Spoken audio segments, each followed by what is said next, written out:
असणं अत्यंत गरजेचं आहे. मग जी काही परिस्थिती येईल त्याच्यातनं तुम्ही वाट काढाल.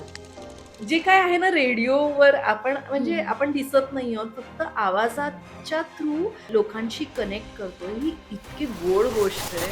मला कळत गेलं, की कशा एक-एक गोष्टी माझ्या आयुष्यातनं गळत गेल्या आहेत आणि सगळ्या गोष्टी मला या दिशेने पुश करतायत. मला कधीच वाटलं नव्हतं, की त्या मुलांबरोबर आई ही इतकी लक्षात राहील म्हणून. म्हणजे हां. एलिझाबेथ एकादशी म्हणजे सॉलिड फीलिंग आहे ती, की लोकं आजही 13 वर्षापूर्वीचं काहीतरी लक्षात आहे. की लोकं तुमची जर्नी बघून त्यांना वाटतं, की "अरे, आज तू ॲक्टर आहेस" म्हणून हे. आपण जेव्हा विचारही न करता असं क्षेत्र आपल्या वाट्याला येणं आणि इतकी छान-छान कामं येणं, मला वाटतं हे वेगळ्या लेव्हलचं ब्लेसिंग आहे. मी ब्लेस्ड आहे. एक-एक गोष्टीतनं मला बाहेर काढण्यात आलंय जस्ट बिकॉज ह्या डिरेक्शननी मी जावं म्हणून. मला वाटतं ज्या पिरियडमध्ये तुमच्याकडे काम नाहीये ना, तेव्हा तुम्हाला सगळ्यात जास्त काम असतं, ते म्हणजे स्वतःवर काम करणं. काम. मी अक्षरशः संजय दादाला कॉपी करायचे. हां. कारण संजय दादा असा ना, "अरे क्या हो. भाई!" असं वगैरे या झोनमधला आहे तो. तेव्हाच्या तुला मला खूप घट्ट मिठी मारायची आहे आणि मला थोडंसं रडू येईल तिला भेटताना. पण but I love you. High, hello, नमस्कार. मी तुमची लाडकी होस्ट माधवी वाडकर. तुम्हा सगळ्यांचं पडद्यामागचे कलाकार #रील टू रिअल वर्ल्ड ह्या आपल्या नव्या कोऱ्या सीरीजमध्ये मनापासून स्वागत करते. आजच्या या भागात आज आपल्यासोबत एक अशी अभिनेत्री आहे, जिच्या नावाने नाही, तर तिच्या भूमिकांनी सुद्धा प्रेक्षकांच्या मनात एक वेगळंच घर केलंय. मग एलिझाबेथ एकादशीमधली ज्ञाना झेंडूची आई असो किंवा खारी बिस्किट ह्यांची माई असो, या भूमिका आजही प्रेक्षकांच्या मनात एक वेगळं स्थान निर्माण केलंय. मालिका, चित्रपट, नाटक, वेब सीरीज अशा सर्व प्लॅटफॉर्मवरती दमदार असं तिने तिचं काम केलेलं आहे. अशी अभिनेत्री म्हणजेच नंदिता पाटकर. तर चला नंदिताचं स्वागत करूया आणि आपल्या आजच्या ह्या गप्पांना आणि आपल्या आजच्या ह्या भागाला सुरुवात करूया. नमस्कार नंदिता, सगळ्यात आधी तुझं आपल्या ह्या पडद्यामागचे कलाकार रील टू रिअल वर्ल्ड ह्या नव्या कोऱ्या सीरीजमध्ये स्वागत करते आणि आपल्या या नवभारत नवराष्ट्र स्टुडिओमध्ये. Thank you so much Madhavi. मलाच इतकं छान वाटतं या छान सेटअपमध्ये येऊन तुझ्याशी गप्पा मारायला. आणि काय सांगशील कशी आहेस? म्हणजे अरे कसं चाललंय आयुष्य? खूप कमाल चाललंय. कारण हे असं वर्षाच्या सुरुवातीलाच आपली एक फिल्म रिलीज होतीये. तर आय थिंक हे प्रत्येक ॲक्टरसाठी कमाल गोष्ट आहे आणि असं आय एम लुकिंग फॉरवर्ड की आता या 2026 कसं टर्न आउट होणार किती छान! आहे. म्हणजे सुरुवात जोरदार झालेली आहे असं मी म्हणेन. कारण एक प्रोजेक्ट आलेला आहे येस. आणि आता तो कसा वर्कआउट होतोय ह्या सगळ्याबद्दल आहे. मी येस. खरं तर आपला K73 हा मूव्हीबद्दल बोलूच. पण जसं मी म्हटलं पडद्यामागचे कलाकार हं, म्हणजे हं. Reel to real world. ज्ञानाची आई असो किंवा खारी बिस्किटमधली भूमिका असो, ही सगळ्यांनाच माहिती आहे. पण खरी नंदिता कशी आहे? तिचं बालपण कसं होतं? ती अभिनय ह्या क्षेत्रात कशी आली? अशा या छान मैत्रिणीच्या गप्पा आज आपण मारूया. वॉव! ठीक आहे? सो नंदिता सुरुवात करते बालपणापासून. म्हणजे बॉर्न एंड बॉटम मुंबई की पुणा कुठली? नाही, मी born and brought up proper Mumbai. मी ओके, वॉव! मुंबईकर आहे आणि प्रॉपर बऱ्याच मुंबईकर. लोकांना असं का वाटतं माहीत नाही मी पुण्याची आहे. म्हणजे काही लोकांनी YouTubeवर टाकून दिलेलं आहे, की यांचा जन्म पुण्याचा पुण्यात. वगैरे. सो नाही, मी अशी प्रॉपर मुंबईची मुलगी आहे. आणि मुंबईमध्ये कुठे? मुंबईत वरळीला माझं ओह! बालपण गेलेलं आहे. माझे आई-वडील अजूनही तिथे राहतात आणि छान सी फेस वगैरे, वॉव! कोळीवाडा असं सगळं छान माझं बालपण तिकडे गेलेलं आहे वरळीत. आणि त्याच्यानंतर मग मी रुपारेल कॉलेज ओके. कॉलेज असं रुपारे. हो, शाळा पण माझी वरळीतलीच आणि कॉलेज रुपारेल. सो असं खूप काय म्हणतात जवळ-जवळ साउथ बॉम्बे. म्हणजे साउथ मुंबईची मुलगी. साउथ आपलं मुंबई. नॉर्मल मुंबईकरांचं जसं आयुष्य होतं, तसं हे बालपण वगैरे सगळं छान. घरी कोण-कोण असायचं? म्हणायला अशी you can say a joint family. माझे आई-वडील, माझे काका, आजी-आजोबा, माझी बहीण हं. अशी आमची एक 7 लोकांची मस्त फॅमिली होती. आता आई-बाबा आणि काकाच असतात. आणि माझी बहीण ती टीचर आहे. ओह! हो, हो.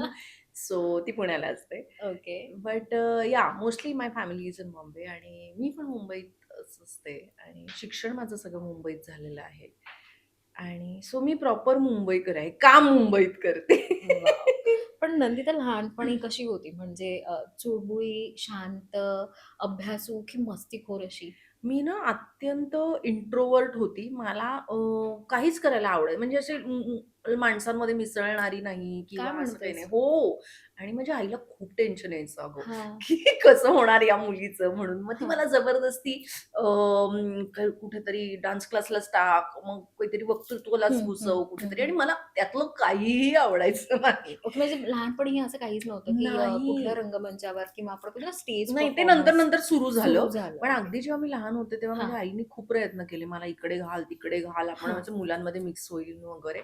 पण असं माझं काहीच नव्हतं आणि म्हणजे अक्षरशः खरंच आईला टेन्शन यायचं, की या मुलीचं कसं होणार, कसं होणार? कोणाशी बोलत बरोबर. नाही, काही नाही म्हणून वगैरे असं.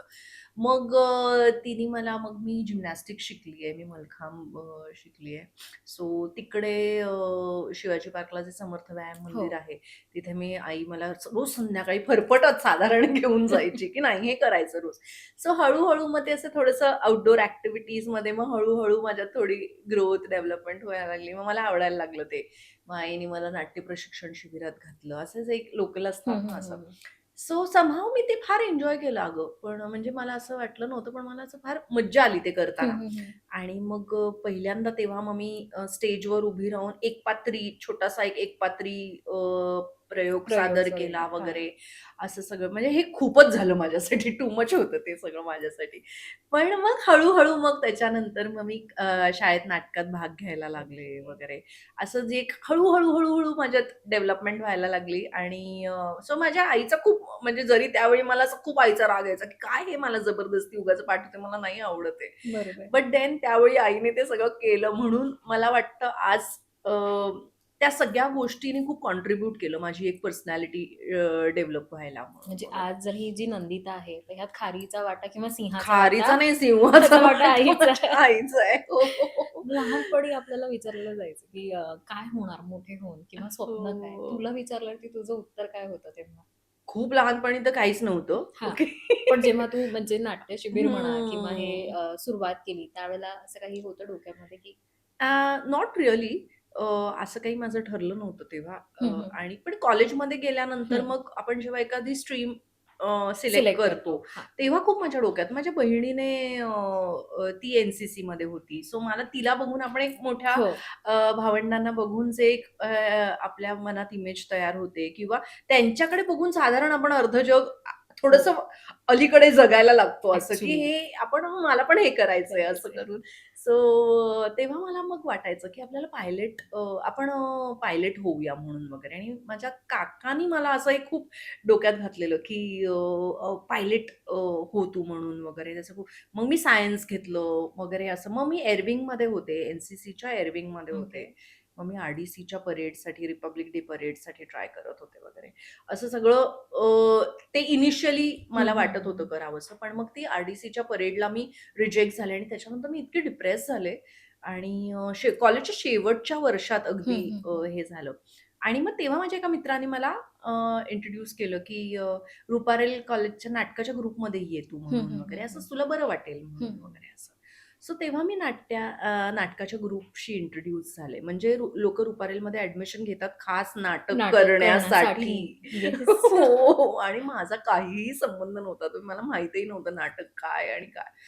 सो तेव्हा मग मी नाटकाच्या ग्रुपमध्ये जायला लागले आणि इट वॉज लाइक काय माझ्यासाठी अत्यंत एक हीलिंग होतं ते त्यावेळी, की त्या एका डिप्रेशनमधनं बाहेर पडणं आणि नाटकांनी तेव्हा मला हं. खूप हील केलं आणि मग मी रमले तिथे आणि मग फॉर्च्युनेटली मी शेवटच्या वर्षी येऊन सुद्धा मला छान आय-एन-टीच्या नाटकात भाग घेता आला. मला त्याच्यासाठी मला वाटतं कॉन्सोलेशन प्राइज पण मिळालं बेस्ट एक्ट्रेसचं.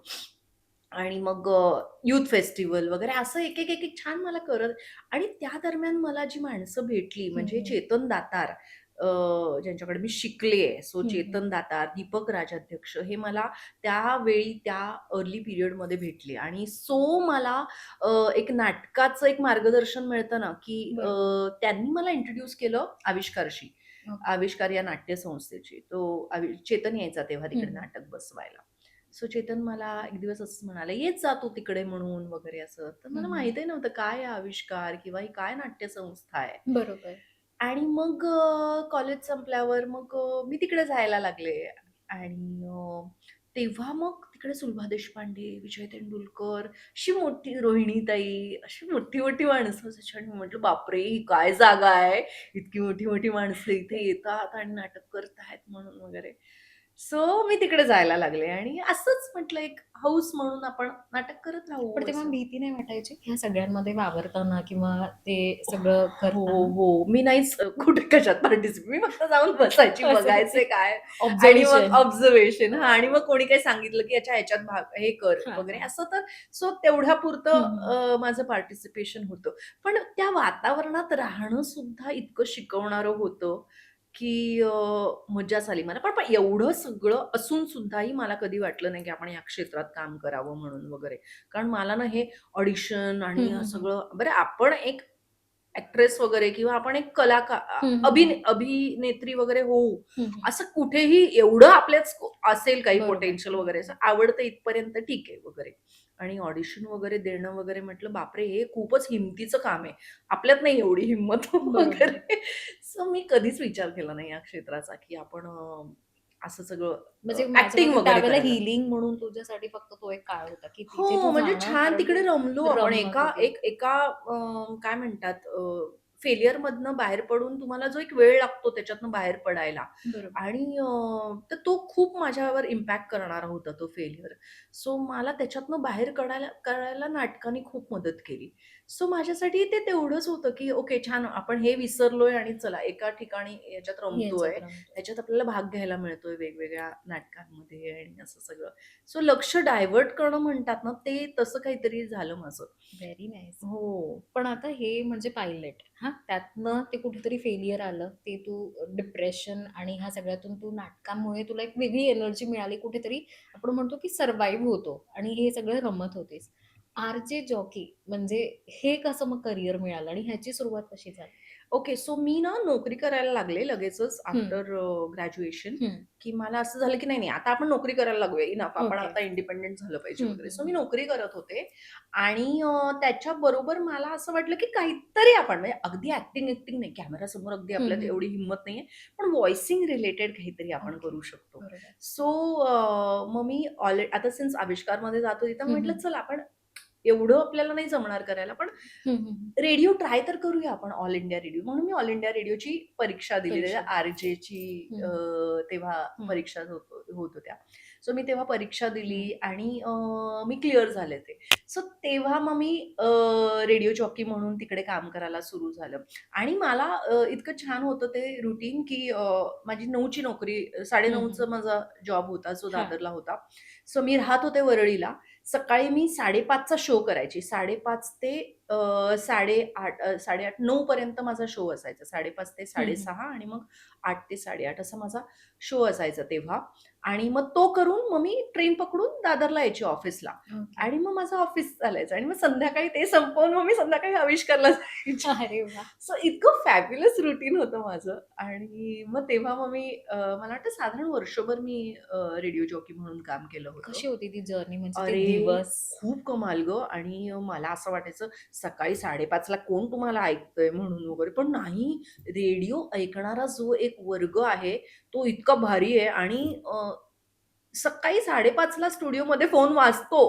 लोकं फोन करतात तुम्हाला सांगायला, की हे ऐकायचंय, ते ऐकायचंय किंवा काही फीडबॅक द्यायला, की काही आठवतात का म्हणजे तेव्हाच एखादा फर्स्ट फीडबॅक किंवा फॅन मूव्हमेंट असते ना, ती आपल्याला म्हणजे लक्षात राहते. हो, हो, सो हो. तेव्हाचे एखादा अ, फीडबॅक काही आठवतो? ॲक्चुअली ना, ती इतकी कमाल होतं माझ्यासाठी, की मला साधारण वर्ष झालेलं तेव्हा हां. रेडिओ जॉकी म्हणून काम करून आणि एक दिवस सकाळी फोन वाजला. मी सॉरी स्टुडिओमध्ये बसले होते आणि हं, सकाळी हं, फोन हं. वाजला आणि तर तिकडनं मला आता त्यांचं नाव नाही आठवत, पण ते म्हणाले, की अभिनंदन म्हणून वगैरे. म्हटलं कशाबद्दल? तर म्हणाले, "अहो तुम्हाला आज 1 वर्ष झालं ओह! म्हणून वगैरे." आणि आय वाज शॉक्ड. म्हटलं, "बापरे! किती लोकं लक्षात ठेवतात म्हणून." आणि मग ते म्हणाले, "नाही, नाही, तुमच्यामुळे आमची सकाळ अगदी हसरी होते. तुमचा आवाज इतका हसरा आहे, तर आम्हाला अशी छान हसरी सकाळ होते आमची. सो आम्ही अगदी लक्षात ठेवलंय आणि आम्हाला खूप आवडतात तुमचे कार्यक्रम आणि 1 वर्ष पूर्ण केल्याबद्दल तुमचं अभिनंदन." मी वॉव! बापरे! तो इतका टचिंग मोमेंट होता ना माझ्यासाठी, की मी विसरूच शकत नाही आजपर्यंत ते. आणि मी घरी जाऊन चेक केलं, तर आपण डायरीत लिहून ठेवतो ना, ह्या-ह्या हां, हां, हां, तारखांना हां. कार्यक्रम केलेला आहे किंवा पहिला बरोबर. कार्यक्रम कधी. सो ॲक्चुअली ती डेट मॅच झाली गं. म्हणजे असं नाही की कोणीतरी रँडम फोन केला आणि काहीतरी. मी म्हटलं, बापरे! आपल्याही लक्षात नाही, पण लोकं इतकं तुम्हाला म्हणजे इतकं ऑब्झर्व्ह करतात अप्रिशिएट आणि करतात, ऐकतात आणि अप्रिशिएट करतात. ऑब्झर्व्ह करतात. खूप सो छान. मी ते विसरूच शकत नाही. कमाल होतं ते. आणि तो जे काय आहे ना रेडिओवर आपण हं, म्हणजे हं. आपण दिसत नाही आहोत. फक्त आवाजात. आवाजाच्या थ्रू लोकांशी कनेक्ट करतोय. ही इतकी गोड गोष्ट आहे आणि लोकं तुमच्याशी कनेक्ट होतायत. तुम्ही त्यांच्याशी गप्पा मारताय. ते म्हणजे मला आठवतं माझ्या बिल्डिंगमधलीच एक बाई हं, हं. काहीतरी मी काहीतरी किस्सा सांगितलेला अँकरिंग करताना किंवा असं काहीतरी अ, असं. तर तिने मला येऊन ती त्या दिवशी मला भेटली संध्याकाळी आणि मला म्हणाली, "अगं आज सकाळी तुझा शो ऐकला आणि ते इतकं मोटिव्हेटिंग होतं माझ्यासाठी. खरंच इन्स्पायरिंग होतं म्हणजे जे तू बोललीस ते हं, आज हं, म्हणून हं. वगैरे." सो आपल्याला माहीत नसतं लोकांच्या आयुष्यात काय काय चालू आहे. चाललंय? पण एखादी छोटीशी गोष्ट कधी, कुठे, कोणाला क्लिक करून जाईल, हे आपण आणि कल्पनाच नाही करू शकत या आज गोष्टीच्या. रेडिओ ऐकतेस तू? हो, ऐकते.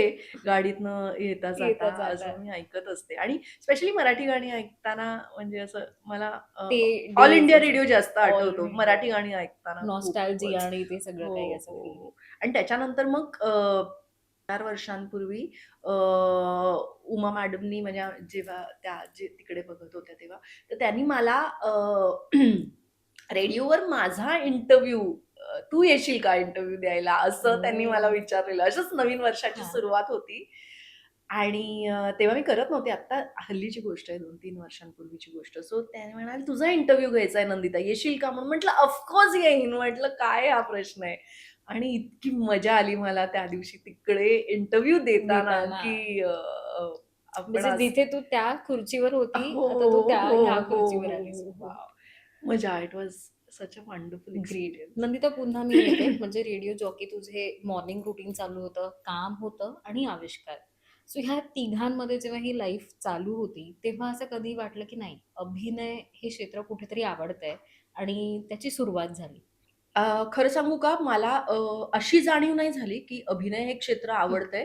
पण काय झालं, की सिन्स मी कॉर्पोरेटमध्ये होते काम हं, करत, तर हं, कॉर्पोरेटमध्ये एका पॉइंट नंतर तुम्हाला ते टाईम लिमिट येतंच, की तुम्हाला असं वेळेचं बंधन येतं, की हं, आता आधी एक पॉइंट असा होता, की जेव्हा मला सहज जाता यायचं बरोबर. संध्याकाळी आविष्कारला किंवा हं, नोकरी करून मला नाटक करता येत होतं. सो तोपर्यंत मला ती गोष्ट रिअलाईज नाही झाली. एक पॉइंट असा आला, की जेव्हा मी कॉर्पोरेट ऑफिसला हं, हेड ऑफिसला शिफ्ट झाले आणि हं. मला ना संध्याकाळी नाटक करायला जाता नव्हतं येत. येत नव्हतं आणि तेव्हा माझं नाटक बंद झालं कंप्लीटली आणि तेव्हा मला खूप सॅच्युरेशन आणि खूप फ्रस्ट्रेटिंग होतं माझ्यासाठी ते. आणि तेव्हा मला रिअलाईज झालं, की मी नाटक करत होते म्हणून कदाचित मला नोकरी करायला जमत होतं. सो इट वॉज आपण व्हाईस वर्सा म्हणजे वर्षा. आधी एक एक नोकरी असते तर तुम्हाला एक छान वाटतं, की छान हं. पगार चालू आहे, व्हेरी मंथली गुड आहे, येतोय. मंथली येस, येतोय. Plus correct. मला नाटक एक आवड म्हणून करता येते. सो बरोबर. It's going good. पॅशनही जपता येते आणि हो पोटही आणि जपता येतंय. पैसाही येतोय. येतोय. पण एका पॉइंटला मला रिअलाईज झालं, की आपण नाटक करत होतो म्हणून आपल्याला नोकरी करायला जमत होती. म्हणून तर आणि जेव्हा नाटक बंद झालं तेव्हा मला ती नोकरी करता येईनाशी झाली. सो मला असं झालं, की ओके आता आपण तोपर्यंत एक मला वाटतं 8 वर्ष झालेली मी नोकरी करत होते. हो. सो इतका काळ केल्यानंतर मग मला असं झालं, की ओके आता आपण जरा ब्रेक घेऊया. हं, हं. 6 महिने ब्रेक घेऊया, नाटक करूया किंवा दुसरी नोकरी शोधूया. हं, तेव्हाही असं वाटलं नाही, की आपण ॲक्टिंग करूया. आपण दुसरी नोकरी शोधूया आणि नंतर अगदीच वाटलं तर हं. 6 महिन्यानंतर दुसरीकडे जॉइन करू किंवा बघूया तरी नाटक करून बघू. सो तेव्हा मी नोकरी सोडली आणि म्हटलं, की चल काही दिवस नाटक करून बघूया हं. आपण किंवा बघूया कसं हे वर्कआउट होतंय, होतंय नाही का नाही? होतंय किंवा नाही तर आपण परत करू नोकरी. सो दॅट इज व्हेन की जेव्हा मी नोकरी सोडली आणि नाटकाकडे वळले.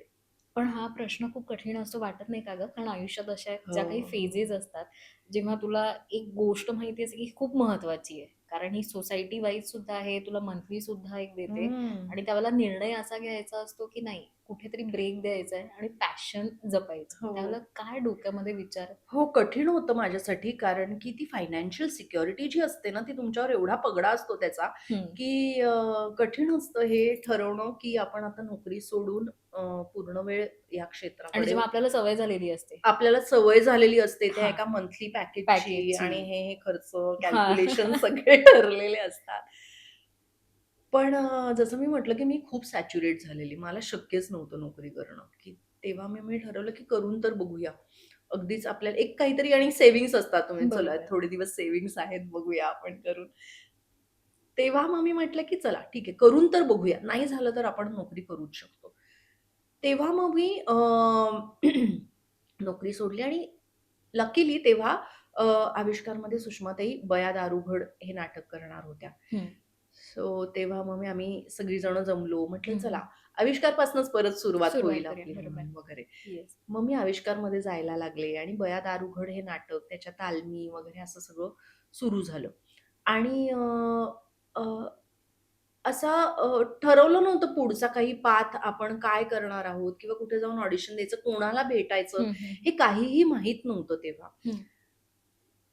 खूप अनसर्टन होतं सगळं. पण मी म्हटलं आता समोर पुढे जे दिसतंय ते करत एक-एक पाऊल पुढे पुढे टाकत टाकूया. जाऊया. बरोबर. समोर जे दिसतंय ते करूया. असं करून मी बया दारुगड करायला घेतलं आणि ते लाईफ चेंजिंग होतं माझ्यासाठी. अनुभव म्हणून पण, या क्षेत्रात येण्याची संधी म्हणून पण सगळ्याच अर्थी.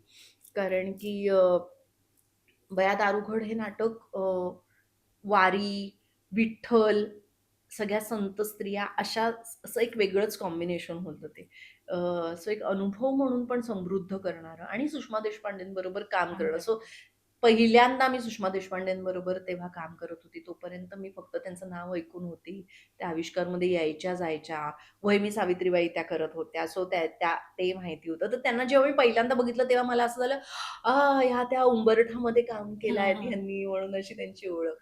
आणि खूप म्हटलं की असा ह्या अशा सॉलिड व्यक्तीबरोबर आपण काम काम. मिळते आपल्याला संधी करायची. सो इतका कमाल होता तो एक्सपिरियन्स बया दारुगड चा. आणि ते नाटक बघायला एकदा कधीतरी परेश आणि मधुगंधा आलेले आणि सो त्याच्यानंतर मग त्यांनी मला फोन केला आणि "तू येशील का भेटायला? हं. आम्ही एका फिल्मचा विचार करतोय." सो पहिल्यांदा तेव्हा मी असं कोणाला तरी कामानिमित्त भेटायला भेटायला म्हणजे एक गेली. ऑडिशन म्हण, असं मी भेटायला गेले आणि असं करून मग ते सगळं आणि तो दिवस तू भेटायला गेलीस हो. आणि मग नंतर आणि मग तेव्हा मग परेश सर मला म्हणाले, की "तू एक साडी घेऊन ये भेटायला." मग म्हटलं, "ओके, ठीक आहे." आणि मी आपलं एक सहज गेली. हं, बोलवलं तर आपण जाऊया, ठीक हं, आहे हं. म्हणून वगैरे. असं काहीच माझ्या डोक्यात नव्हतं, काही की माहिती नव्हतं म्हणजे काय? काहीही माहीत हां. नव्हतं काय आहे, काय नाही म्हणून. सो ते मला म्हणाले, की "साडी नेसून दाखवशील का?" म्हटलं, हं, "हो." हं. मग साडी नेसून दाखवलं हं, हं. त्यांनी. ओव्हरऑल लूक बघितला आणि हं, हं. म्हणाले, "ओके." आपण मग एक फिल्म नरेट केली मला, हां. की अशी-अशी फिल्म आहे. सो आवडेल का तुला हे करायला? फक्त 2 लहान मुलांच्या आईचं कॅरेक्टर आहे. सो हे आवडेल का तुला? आई चालेल का तुला? काही चालेल आईचं. का? हां. म्हटलं ऑफकोर्स चालेल. म्हटलं तुमच्याबरोबर काम करायची संधी मिळते ही इतकी मोठी गोष्ट म्हणजे तोपर्यंत आपण हरिश्चंद्राची फॅक्टरी बघितलेलं होतं. असं येस. सगळं बघून येस. झालंय आणि अशा माणसावर आपल्याला काम करायची संधी मिळते. आणि मुळात ती फिल्म इतकी गोड आहे, की कोणीही कोणालाही भुरळ पडेल त्याची. आणि मी म्हटलं, की ओके, असं आता म्हणजे पहिलीच आपल्याला फिल्म मिळते आणि मिळते. इतकं छान आणि म्हणजे त्यांनी मला मॉबमध्ये उभं राहायला सांगितलं असतं तरीही मी उभी राहिली असते. पण त्यांच्यावर काम करायची संधी मला नंदिता ती जुळली. भूमिका जी होती एलिझाबेथ एकादशी हा चित्रपट आणि हं. ज्ञानाची आई आणि ज्ञान आणि झेंडू. झेंडू ते दोघंही इतके गोड होते आणि तितकीच आई सुद्धा म्हणजे रिलेट झाली होती. जी मुलं इतकी रिलेट झाली होती ऑडियन्समध्ये, तसंच प्रेक्षकांनी ज्ञानाच्या आणि झेंडूच्या आईला सुद्धा खूप पटकन रिलेट केलं हं. होतं. काय शिकवून गेली ती अगं, भूमिका पर्सनली मला तुला? कधीच वाटलं नव्हतं, जे तू आत्ता इतकं हां, बोलतीयेस, की ती आई इतकी रिलेट होऊन हां. गेली. सो मला कधीच वाटलं नव्हतं, की आई लोकांपर्यंत इतकी पोहोचेल. आपण पोहोचेल. जेव्हा ऐकतो तेव्हा स्टोरी तुम्हाला कळतं, की ही लहान मुलांची फिल्म मुलांची. आहे. त्या हां. मुलांची फिल्म आहे ती. त्यांची स्टोरी आहे. आई हे एक सपोर्टिंग कॅरेक्टर आहे त्याच्यात म्हणून वगैरे. मला कधीच वाटलं नव्हतं, की त्या मुलांबरोबर आई ही इतकी लक्षात राहील म्हणून. म्हणजे आजही लोकं मला एलिझाबेथ हां. एकादशी म्हणजे आज त्या फिल्मला किती वर्ष झाली आहेत बघ 13 13 वर्ष झाली त्या फिल्मला. पण आजही लोकं मला भेटून एलिझाबेथ एकादशीमधली आई ना तुम्ही हं. म्हणून वगैरे ओळखतात. तर माझ्यासाठी ते इतकं सॉलिड फीलिंग आहे ते, की लोकं आजही 13 वर्षापूर्वीचं काहीतरी लक्षात आहे त्यांना म्हणून. तर मला माझ्यासाठी शॉकिंग होतं ते, की लोकांनी इतकं म्हणजे इतकं काही लोकं अगदी मला कशी ती तुम्ही ती साडी नेसायचा आणि कशी ती भांडी उचलून गेलेलात मग विकायला तू वगैरे सराव असं. कसा केला म्हणजे ह्या सगळ्यासाठी? कारण काहीच आपल्याला त्याचं नॉलेज नाही आणि ती कॅरेक्टर ठीक आहे मान्य आहे, एक कलाकार म्हणून तुम्ही ती भूमिका आत्मसात करता. पण ते करण्यासाठी काही तू खरं तयारी सांगू किंवा का ते आत्मसात वगैरे करणं ही माझी पहिली फिल्म होती. हो, मला काहीच माहीत माहितीच नव्हतं, की नव्हतं. कसं येस. तुम्ही काय वर्किंग हो. करता, काय करता म्हणून. हे मला ॲब्सोल्युटली काही आयडिया नव्हती. सो परेश सरांवर मी अगदी म्हणजे आपण डिरेक्टरवर पूर्णपणे डिरेक्टर जे सांगेल ते करायचं. एवढंच माझ्या डोक्यात होतं. मला काहीच माहीत नव्हतं, की हे माध्यम कसं वर्क करतं. हं, हं, काय करायचं आहे आपल्याला, काय गोष्टी हं. इम्प्लिमेंट करायच्या आहेत. हे काहीही माहीत नव्हतं. सो परेश सरांनी मला जितकं सांगितलं, ते मी ब्लाइंडली फॉलो केलेलं आहे आणि हे पूर्ण क्रेडिट त्यांचं आहे, की आज ती आई इतकी लोकांच्या लक्षात राहते म्हणून वगैरे. कारण की एक छोटीशी गोष्ट आहे, की ते मला म्हणाले, "थोडेसे खांदे असे हं. वाकलेले ठेव." ती अशी अशी नसणार. ती हो. थकलेली आहे. ती ते सगळं घरचं, संसाराचं ओझं वाहून तिच्यात एक असा एक आपण असं हं, थकून हं, जातो हं. ना, असे आपल्याही नकळत आपले खांदे असे पडतात. बरोबर. सो ते एक ठेव. ती छोटीशी गोष्ट आहे. सो आणि सतत तिला हे डोक्यात ठेव, की हे सतत एक काहीतरी मला वाटतं 4,000 हे हो. त्यांना अमाउंट जमवायची असते. ती नंदितासाठी मशीनची. हां. कदाचित 4,000 ही गोष्ट अमाउंट छोटीशी आहे. पण ती बाई, ती खूप कठीण काम चाललंय त्यांचं. तुम्हाला ऐकताना कदाचित वाटेल 4,000 काय आहे? हे पटकन. पण नाही, त्या कुटुंबासाठी ते 4,000 म्हणजे एक-एक पैसा जोडून म्हणजे त्या आजी वाती हो, करतायत, हो. मुलं काय अजून बांगड्या विकतायत. म्हणजे कुठल्या पद्धतीने ते लोक ते 4,000 जोडायचा प्रयत्न करतायत. सो हा विचार कर, की काय परिस्थिती आहे. असं करून छोट्या-छोट्या गोष्टी ते त्या कॅरेक्टरमध्ये ॲड कॅरेक्टरमध्ये. करत गेले. मला विचार करायला फूड फॉर थॉट म्हणतो तसं बरोबर, मला बरोबर. प्रोव्हाईड करत गेले. आणि दुसरी गोष्ट म्हणजे मी तोपर्यंत फक्त नाटक केलेलं. सो सिनेमा हा माध्यम कंप्लीटली वेगळा आहे. कॅमेरा हो. सो कॅमेरासमोर आपण अभिनय करताना किती कंट्रोल्ड आणि किती अ, कमी गोष्टी अ, अ, म्हणजे आपण थिएटरमध्ये करतो तेव्हा खूप लाऊड करतो. आपण बरोबर. लाऊड असतो. तर म्हणाले सगळं कन्स्ट्रिक्ट कर आणि तू विचार कर एवढूशा फ्रेममध्ये हं. तू दिसणार आहेस. तर तुला किती कंट्रोल्ड काम करायचं आहे हा विचार कर. कारण छोटीशी गोष्ट ही कॅमेरा पकडतो. सो हा सगळा विचार करून तुला काम करायचं आहे. सो कित्येक वेळा मला असं व्हायचं, की बापरे! मला नाही जमत आहे. खूप टेक्स व्हायचे. नाही, नाही. हे आपण छ्या असं केलं तरी ते छान आहे. ते ते लाऊड होतंय. तू एरवी रिअल लाईफमध्ये करशील का ते? नाही करणार. सो तू जे खऱ्या आयुष्यात करशील ते तू कर. इतकं करून हे काढून टाक, ते काढून टाक. असं करून खूप टेक्स व्हायचे आणि मला असं वाटतं, बापरे! पूर्ण युनिट आपल्यासाठी थांबलंय. हे काय आपल्याला जमत आहे. आपण किती ढ आहोत वगैरे असं मला खूप व्हायचं. पण जेव्हा मी ती फिल्म फायनली मी एकदा मधुगंधाला आम्ही असंच हं, तिकडे हं. हं, हं. पंढरपुरात फिरत होतो हां. दोघी जणी आणि तेव्हा मी मधुगंधाला म्हटलं, "मधुगंधा मला नाही जमत आहे गं. सरांना सर काहीच बोलत नाहीयेत, रिएक्ट करत नाहीत आणि खूप टेक्स होतायत. I am really feeling guilty about it."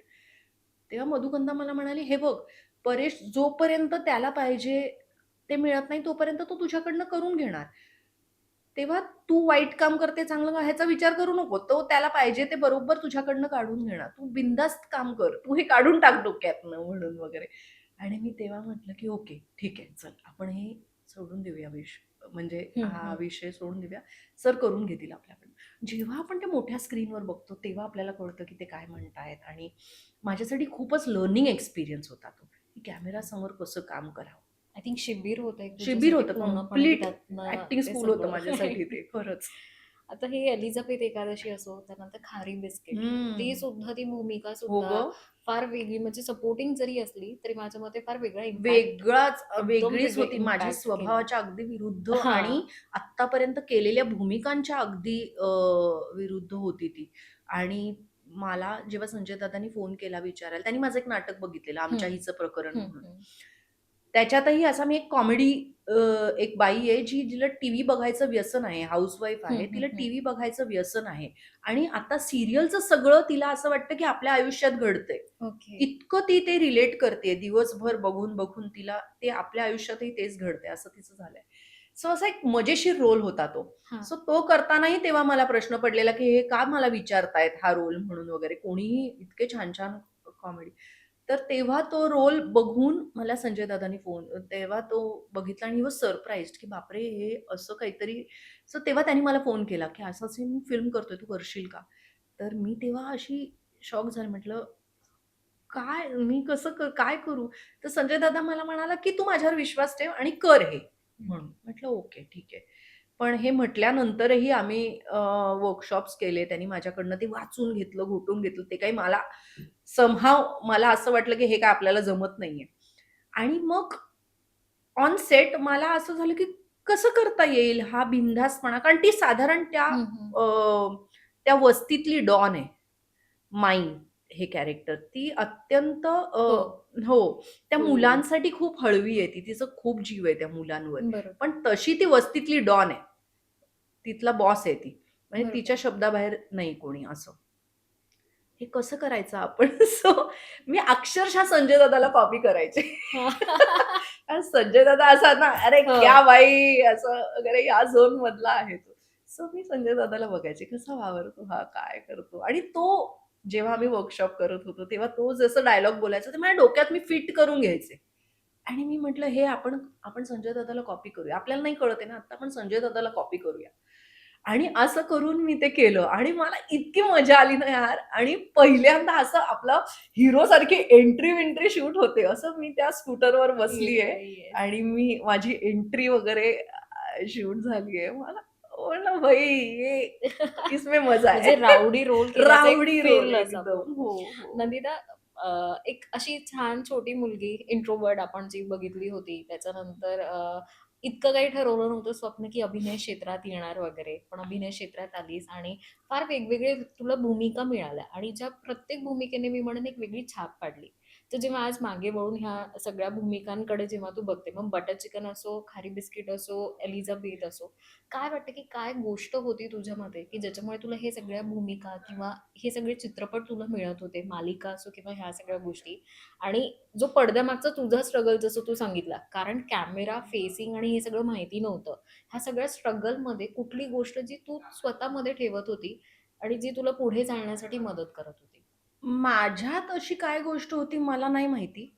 मग कुठेतरी प्रॉबब्ली ती नाटकाची काहीतरी आवड असणार आपल्यात, किंवा मी एवढा विचार नाही केलाय या गोष्टीचा, जर ती मला विचारतेस ते.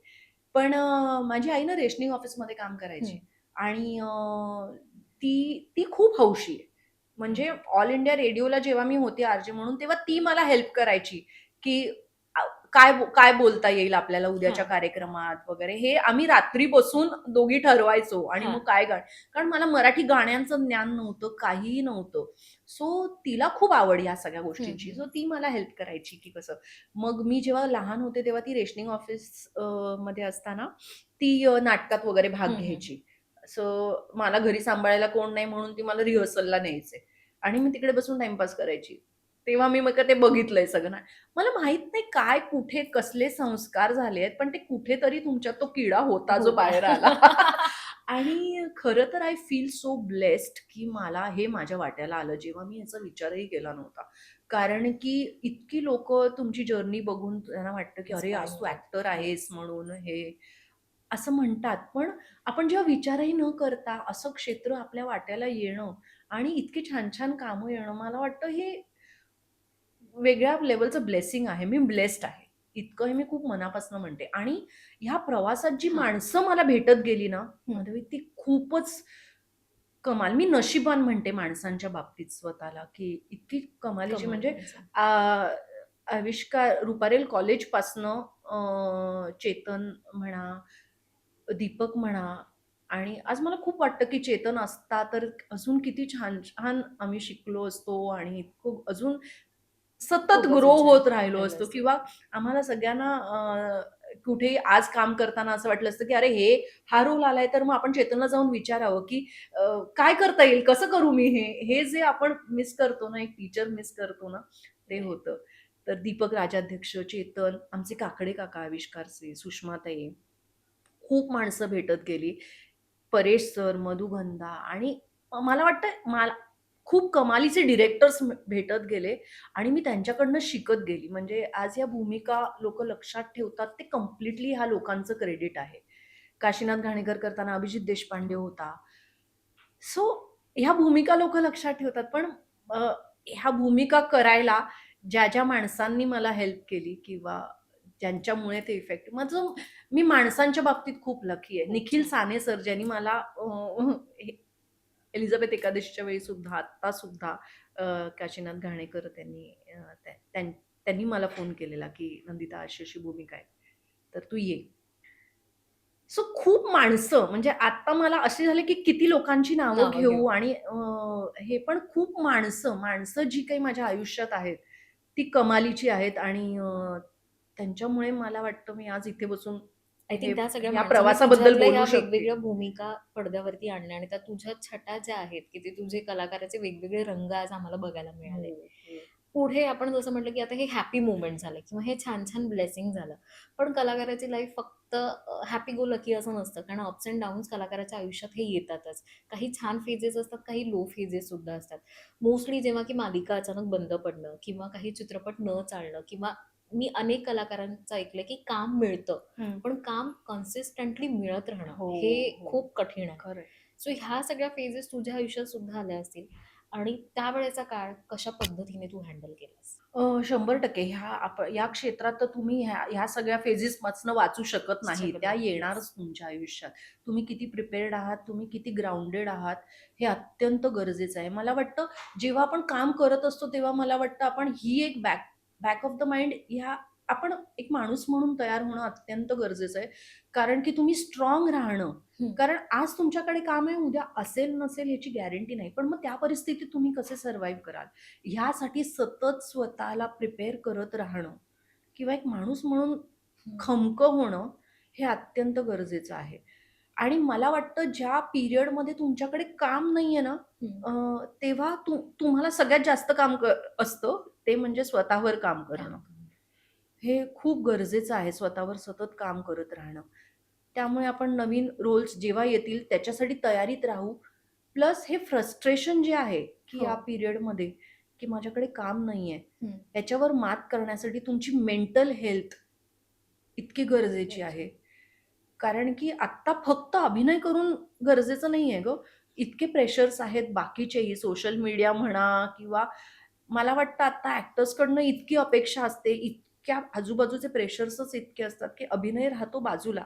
पण ह्या बाकीच्या गोष्टी बॅलन्स करताच दमछाक होते. सॉरी टू इंटरप्ट मी ह्यावरच म्हणेन जसं तू म्हणाले की ऍक्टर म्हणून आता प्रेशर खूप आहे.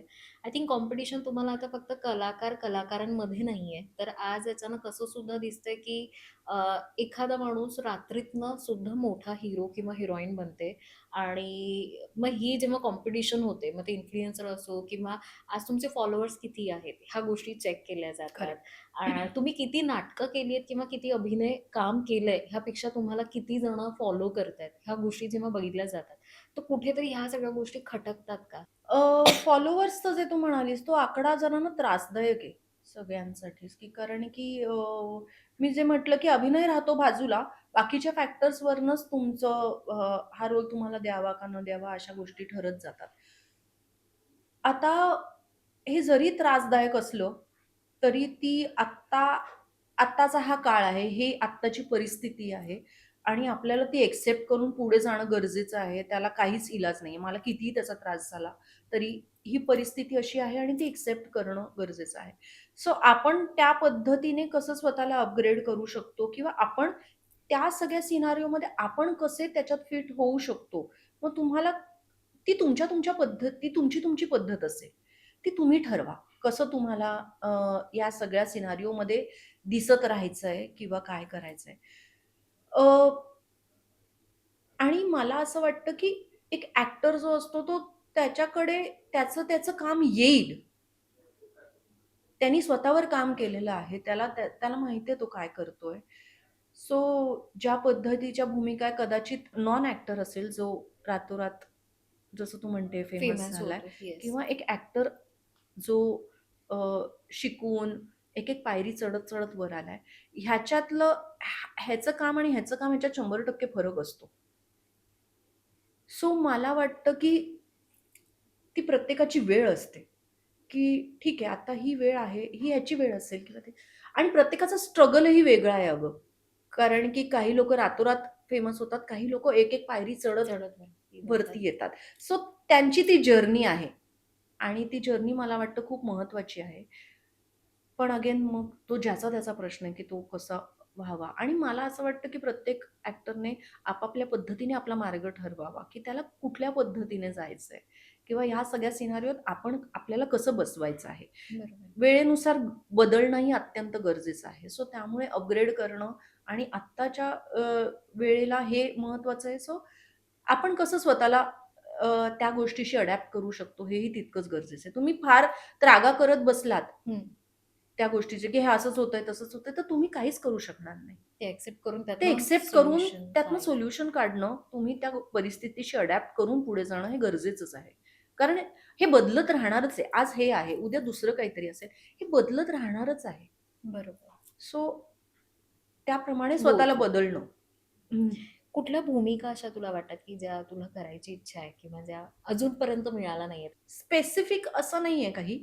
पण मला खूप वेगवेगळ्या पद्धतीच्या भूमिका करायच्या आहेत. सुरुवात माझी आईच्या रोलपासून झाली, तर असं कधी-कधी होतं, की आपल्याला खूप आईचेच रोल हां, येतात हां. असं. पण मला त्याही पलीकडे जाऊन असं वाटतं, की मला वेगवेगळ्या मग ती काही असेल. मला मला ग्रे शेडचे रोल्सही करायचे आहेत. मला आउट अँड आउट विलनही करायचं आहे. मला सगळ्या पद्धतीच्या भूमिका करून बघायच्या आहेत. जी भूमिका मला ॲक्टर म्हणून चॅलेंज करते, ते मला सगळं करून हं. बघायचं आहे. असं काही स्पेसिफिक त्याच्यात नसेल. मग एक कारण प्रत्येक कॅरेक्टरच्या शेड्स वेगळ्या असतात. बरोबर. त्याच्यात आपण कसं नव्याने एक ॲक्टर म्हणून रंग भरू शकतो.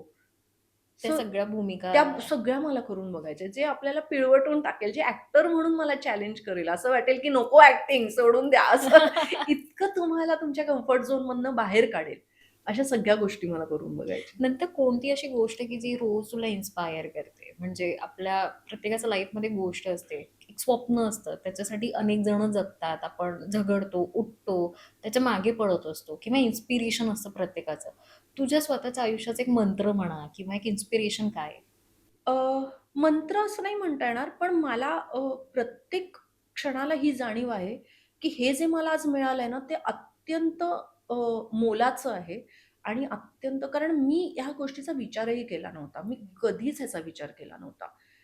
तर हे खूप नशिबाने म्हणजे ज्या पद्धतीची माझी जर्नी झाली आहे आजपर्यंतची, मला असं रिअलाईज झालं, की एक-एक गोष्ट मला सोडावी लागली आहे. एक-एक गोष्ट आपण अ, अ, काय म्हणतात त्याला?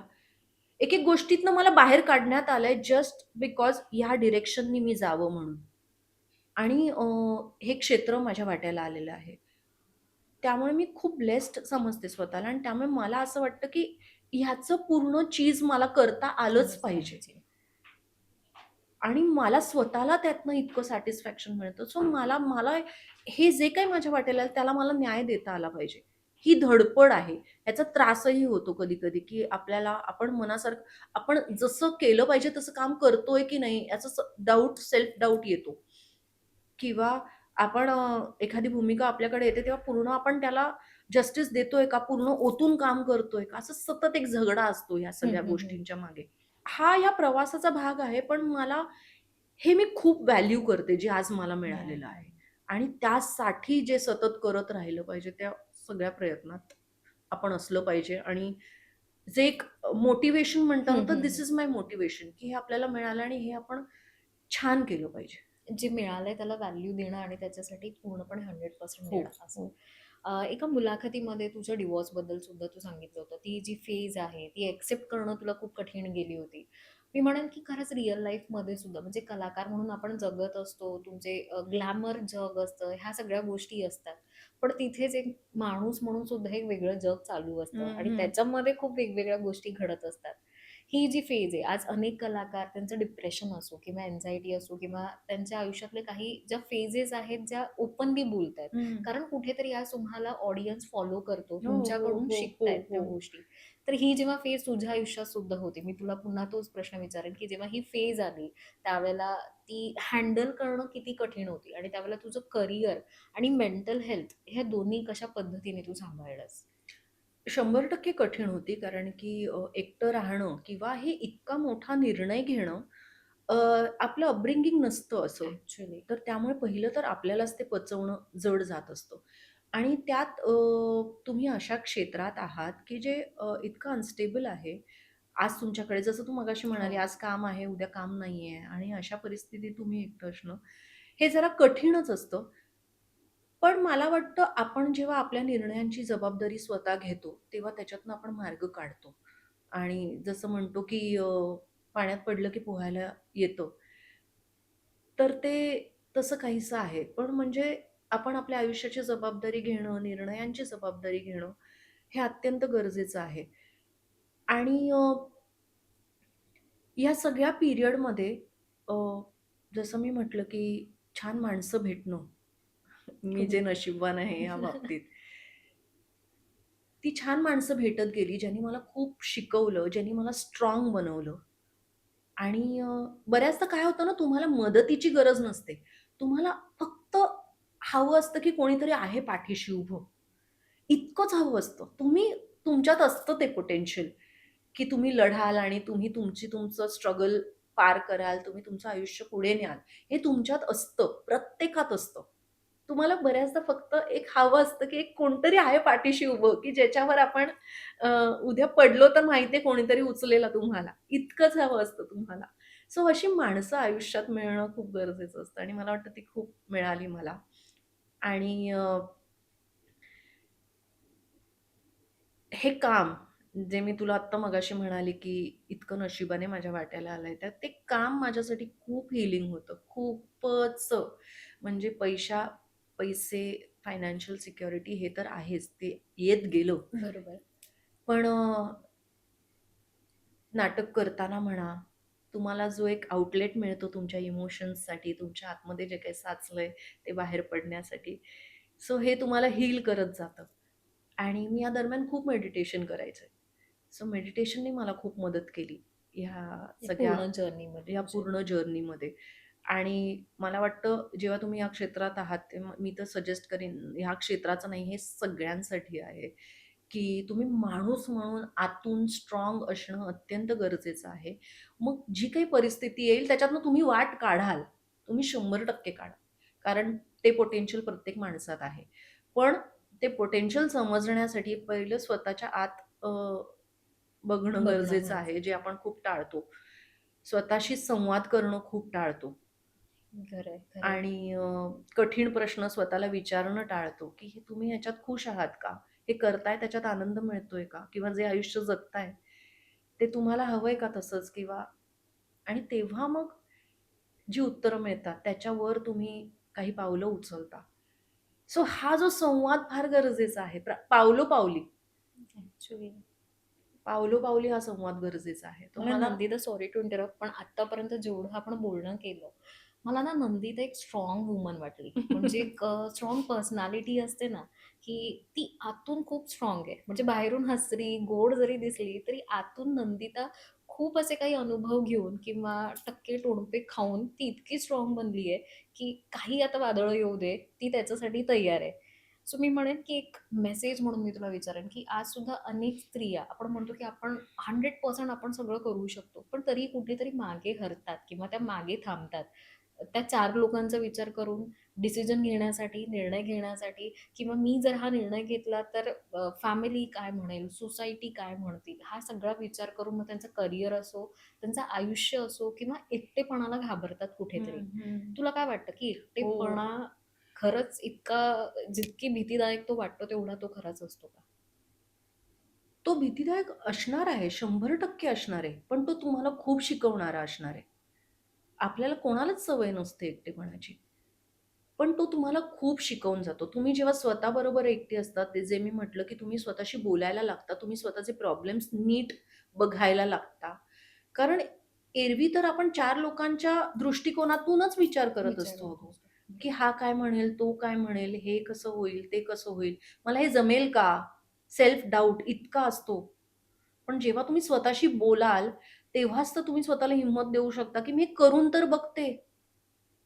एकच आयुष्य आहे तुमच्याकडे. करून तर बघितलं पाहिजे. नाहीतर मग वयाची 60 आल्यावर वाटलं, की "अरे यार, तेव्हा ते करायला पाहिजे होतं."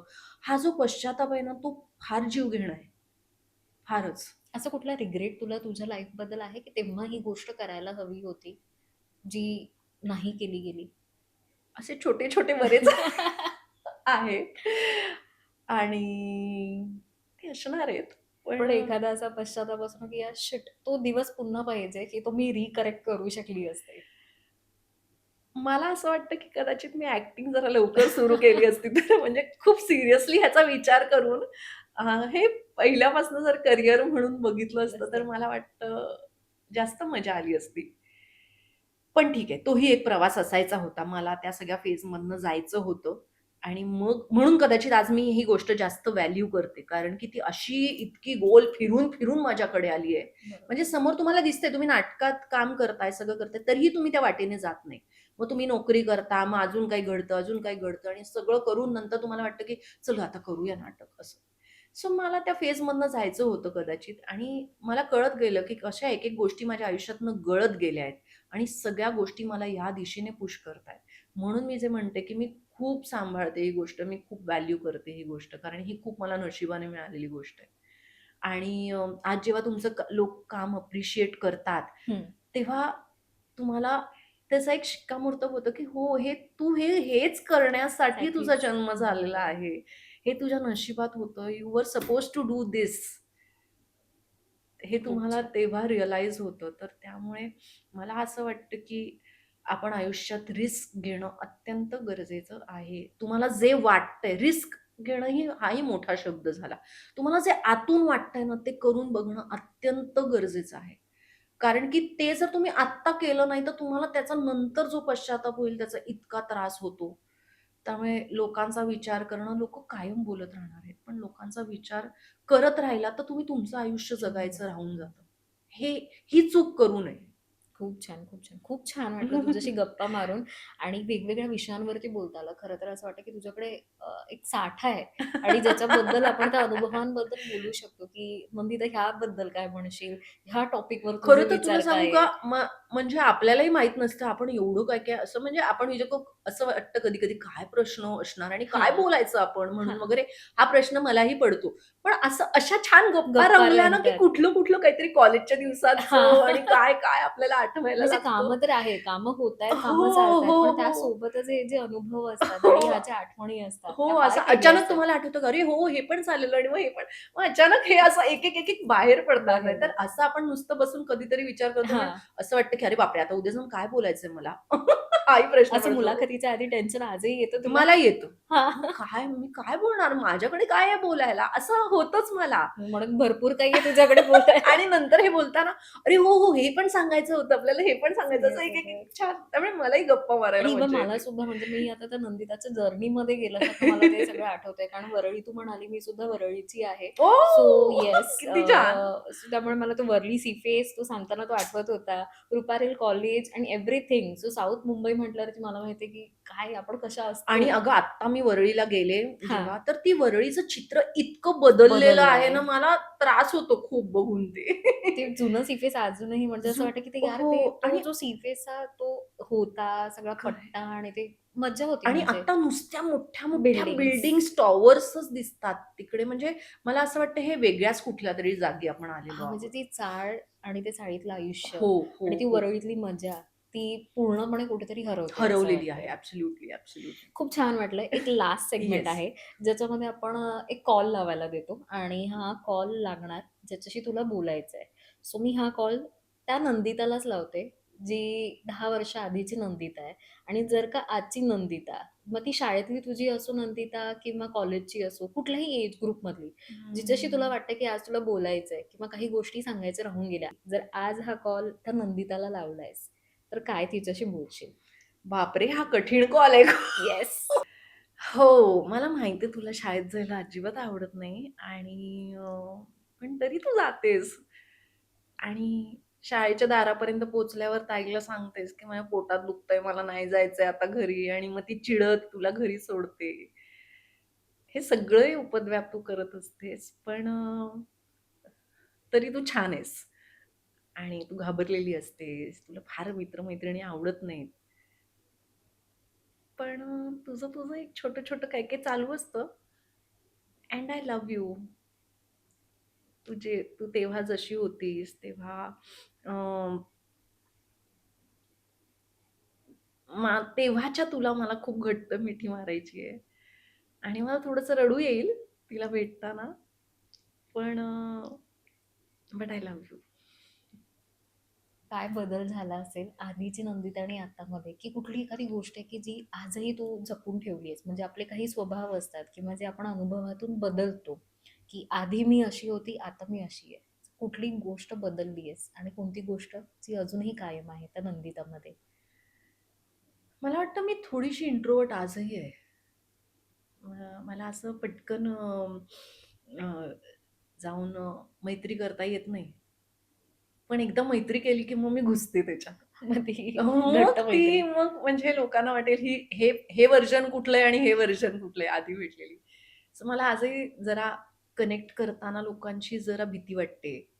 मला वाटतं ट्रस्ट इश्यू होतो की काय असं म्हणजे हं, पटकन हं. विश्वास नाही टाकता येत मला असं. हा माझा थोडा प्रॉब्लेम होतो. पण जसजशी मला लोकं कळायला लागतात हं, किंवा हं. काही लोकं कळण्यापेक्षाही मला एक कनेक्शन जर जाणवलं ना, बरोबर. त्या माणसाला मी इतकी अटॅच होते. सो ते मला वाटतं थोडंसं काहीतरी अजून कॅरी करते की काय करते. मी. माझी एक ती बाहुली होती हां, तुटकी-मुटकी आणि जी मी कायम माझ्याबरोबर असायची. म्हणजे लहानपणी. हां, हां. लहानपणी. म्हणजे जे मी म्हणते मित्र-मैत्रिणी नव्हते, बट ती बाहुली कायम असायची. ओके. हो, सो तो एक फोटो माझ्याकडे होता अजूनही असं. सो ती घेऊन मी सतत कायम फिरायची आणि मी कोणाशी बोलायची नाही. हां. हं. म्हणजे मिक्स होणं, पटकन नाही, नाही, मिसळणं मी काही. नाही. सो नंतर हळू-हळू खूप माझ्यात आणि नंतर मग इतका फरक पडला, की लोकांना प्रश्न पडला, की "बापरे! ही बोलायची नाही आणि आता हिचं असं झालंय." पण तो काहीतरी तो एक छोटासा पण ते का नव्हती बोलत? म्हणजे त्याच्यासाठी काही वेगळी त्यावेळेला काही कारण असं होतं कारणं असं काहीच काहीच नाही? नाही. पण तो माझा स्वभाव होता. ओके. हो, हो. मी पटकन मिक्स बुजरीच नाही. होते. मी बुजरीच होते. अत्यंत बुजरी होते मी. आणि आता? हो.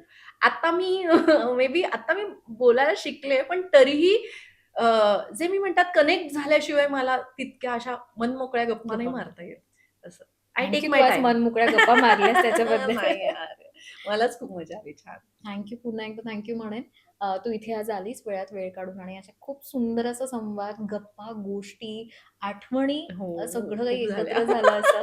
खूप बडबड त्याच्यासाठी केली thank me. You. Thank you so much मला इथे इन्व्हाईट केल्याबद्दल आणि I am loving this. Thank तर मंडळी आजचा हा भाग तुम्हाला कसा वाटला? तसंच नंदितासोबतच्या ह्या गप्पा तुम्हाला कशा वाटल्या? हे आम्हाला कमेंट्स करून नक्की कळवा. अशाच नवनवीन भागांसोबत आणि मुलाखतींसोबत पुन्हा भेटत राहूया. तोपर्यंत आपल्या नवराष्ट्र या YouTube चॅनलला लाईक, सबस्क्राईब आणि शेअर करायला विसरू नका. धन्यवाद.